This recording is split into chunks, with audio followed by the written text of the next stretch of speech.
Riskler nedir peki? Veya geçmişle kıyaslarsanız şimdi tıp ve sizler neyi başardınız ve neyi ileriye götürdünüz bu ameliyatta?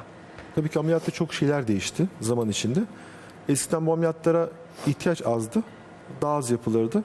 Teknoloji o kadar gelişmiş değildi. Teknolojide çok farklar oldu bizim açımızdan.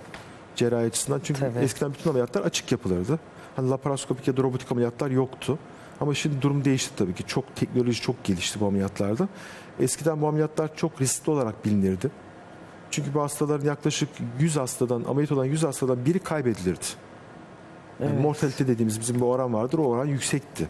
Fakat şu anda bu oran 1000'de 1, 2000'de 1'lere düştü.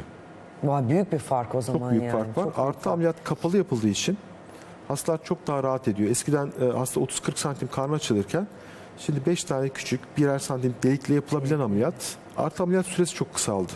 Yani eskiden biz bu ameliyatı ben 10 senedir yapıyorum. İlk yaptığımızda 3 saat civarında yapardık Evet. ameliyatları.